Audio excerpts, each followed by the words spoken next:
Olá, pessoal. Vamos iniciar então nossa sétima aula de Economia Internacional. E nós vamos terminar então essa aula falando sobre os instrumentos de política comercial que podem ser adotados pelos países. Na nossa última aula, nós chegamos até a parte de tarifas, né? Como que funcionam as tarifas, a quem se beneficia. E a partir dessa aula, nós vamos falar de outros instrumentos de política comercial. Bom, o primeiro deles, já para a gente iniciar, são subsídios à exportação, tá? Subsídios à exportação nada mais é do que uma ajuda mesmo do governo a um determinado para poder então se desenvolver e conseguir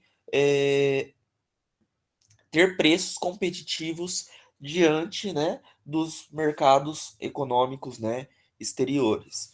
Então, o subsídio à exportação ele é um pagamento a uma firma ou um indivíduo que vai enviar um bem para o exterior. Então, quando o governo ele oferece subsídios à exportação, o que que acontece? As firmas, né, que estão produzindo esses bens que têm subsídio, elas conseguem então praticar um preço maior, né? Elas praticam um preço maior internamente. Isso ele torna-se competitivo para o lado de fora quando nós pensamos que ela tem esse subsídio.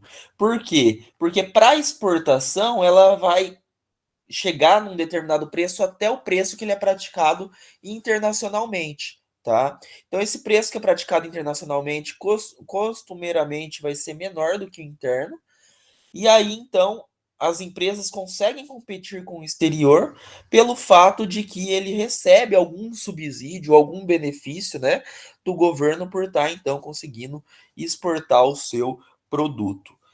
Esse subsídio à exportação, ele pode ser de duas maneiras, conforme nós vimos na última aula, né?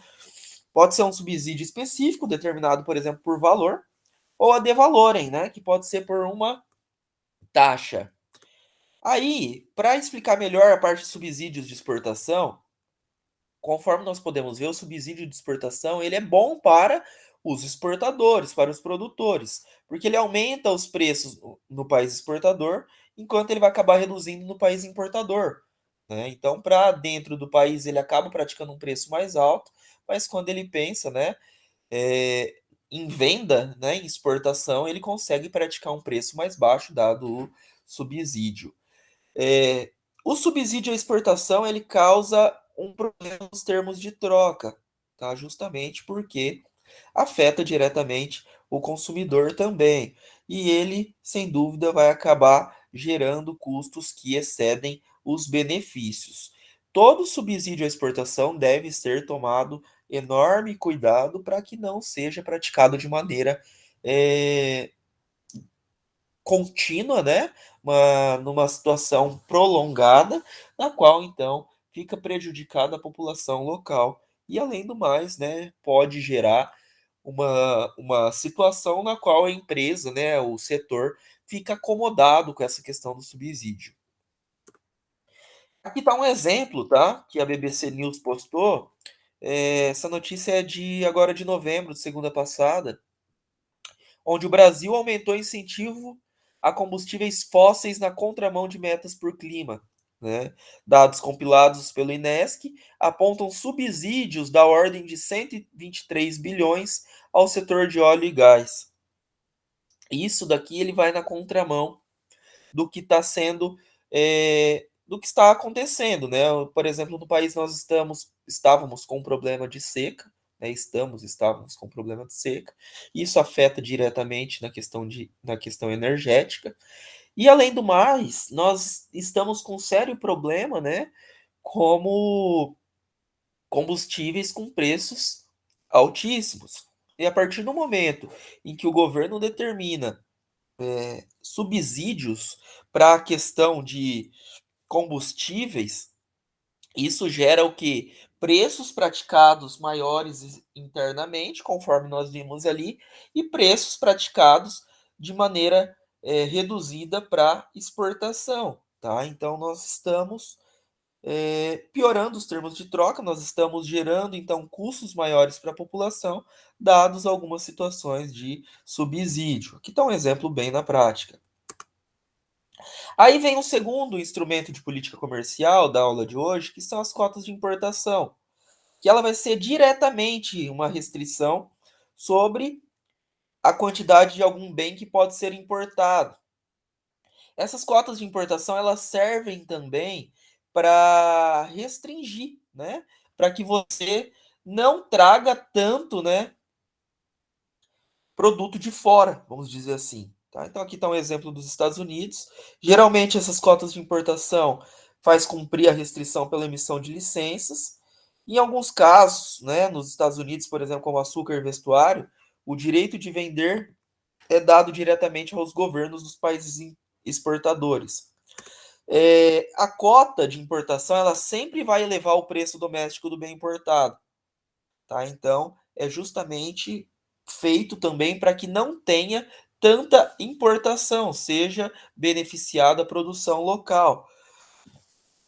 Um exemplo bem claro, uma questão também sobre as cotas de importação, ela é diferente da tarifa, tá? A tarifa ela é repassada diretamente ao governo. As cotas de importação não. Ela é repassada primeiramente às empresas, aos autorizados, né? A, a importar determinados produtos. E aí, lógico, né? De maneira secundária, essas empresas recolhem os impostos, né, para o governo, então o governo acaba recebendo sua parte, tá?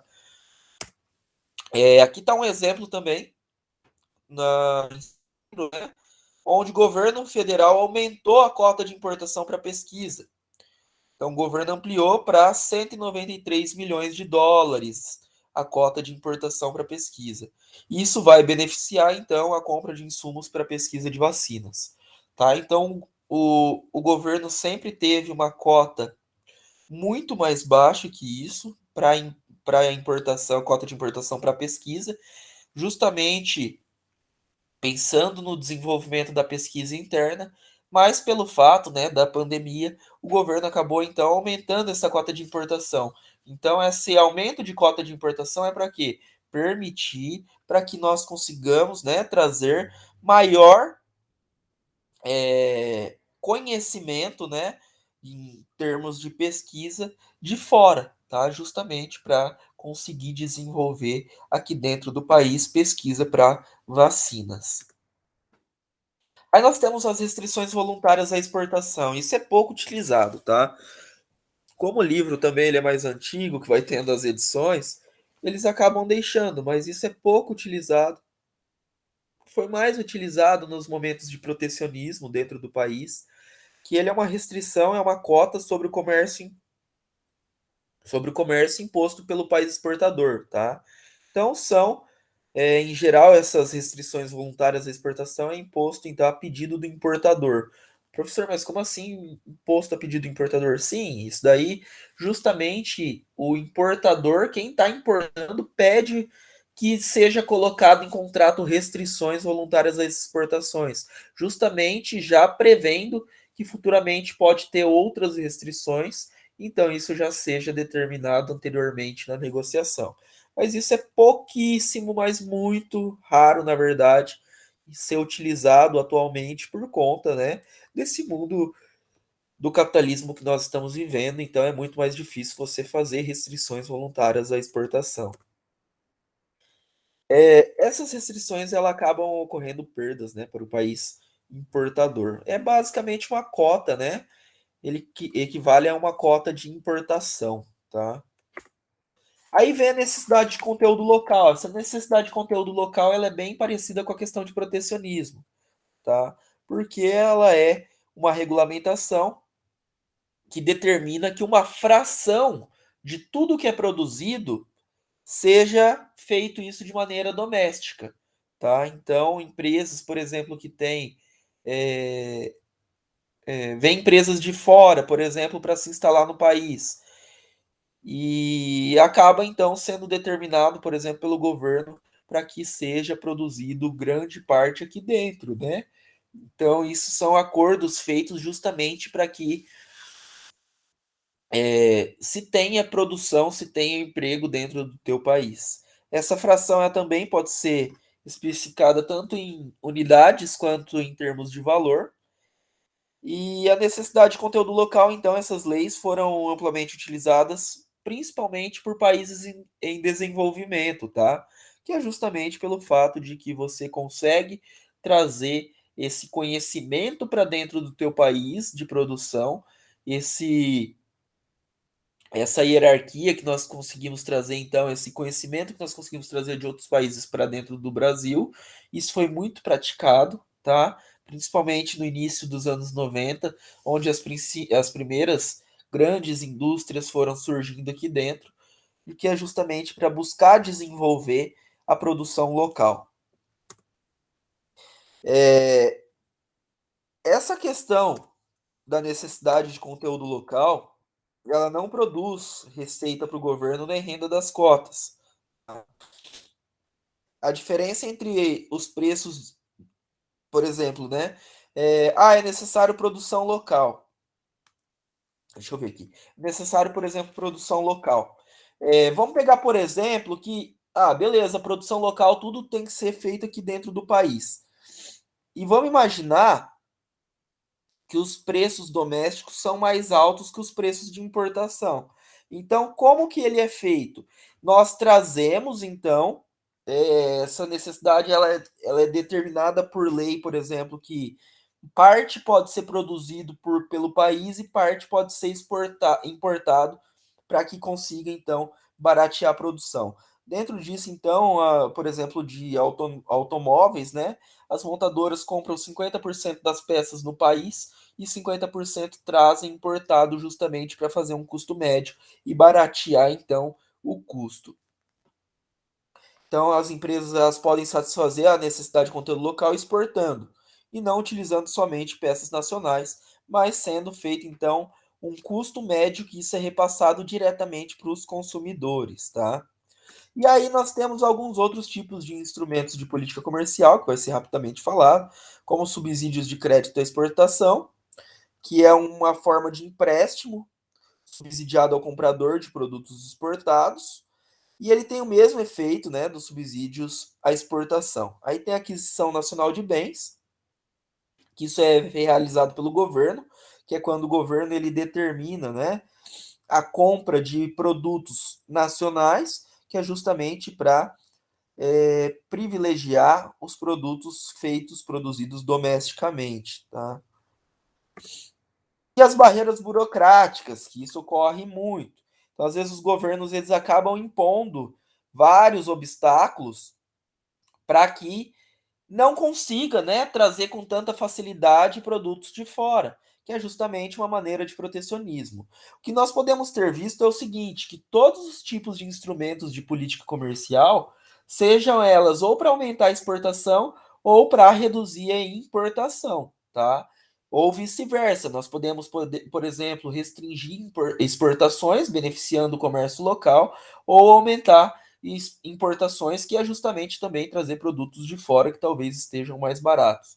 Os governos podem atuar dentro de política comercial em relação a isso, atuam fortemente, principalmente nesse momento, né, nesses últimos anos, onde os países têm que ter uma relação muito boa com outros, né, em outros países é, economicamente. Por exemplo, um exemplo bem utilizado é a questão da Índia, né, onde o Brasil conseguiu, vamos dizer assim, restringir, cortar, na qual a Índia tinha é, subsídios à exportação de açúcar, tá? Isso então barateava muito o custo do açúcar para a Índia, e isso acabava atrapalhando, por exemplo, o Brasil, que é um grande produtor de açúcar.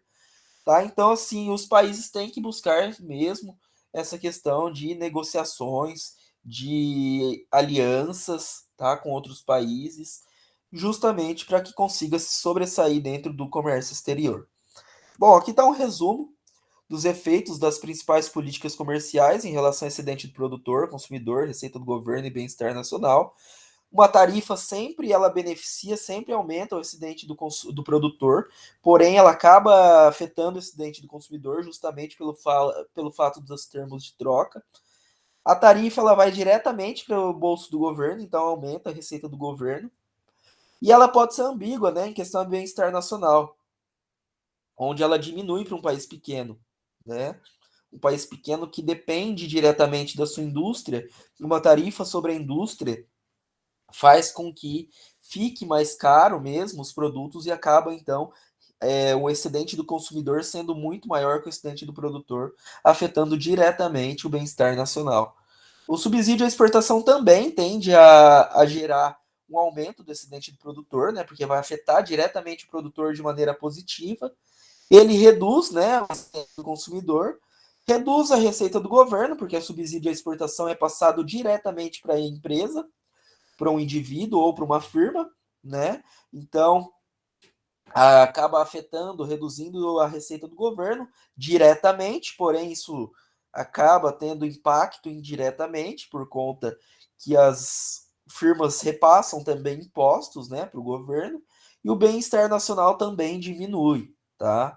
Porque favorece as exportações, os produtos tendem a sair do país e não ficar internamente.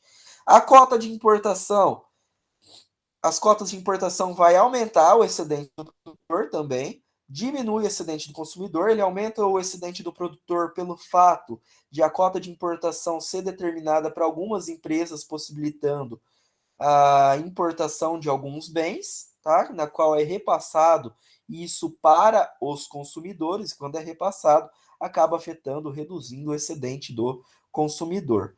Não muda a receita do governo, tá?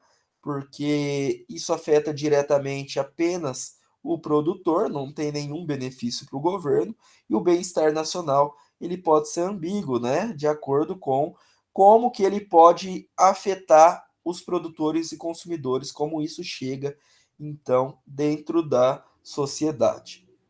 E a restrição voluntária à exportação, conforme nós vimos, é algo bem raro de acontecer, tá? Que é basicamente uma restrição feita pelo importador. Essa restrição acaba aumentando o excedente do produtor, reduzindo o excedente do consumidor, e para o governo também não muda, tá? Porque são relações determinadas entre o país exportador e o país importador, tá? E o bem-estar nacional acaba diminuindo, porque existe essa restrição afetando diretamente o país exportador, ok? Bom, pessoal, esses eram então os nossos outros instrumentos de política comercial que nós estávamos vendo. Na última aula nós vimos sobre tarifas, vimos sobre o bem-estar nacional, e dentro dessa aula, então, nós vimos sobre outros instrumentos de política comercial que podem ser adotados pelos países em momentos buscando expansão ou buscando protecionismo para a sua nação. Ok? Então, pessoal, qualquer dúvida eu estou à disposição de vocês.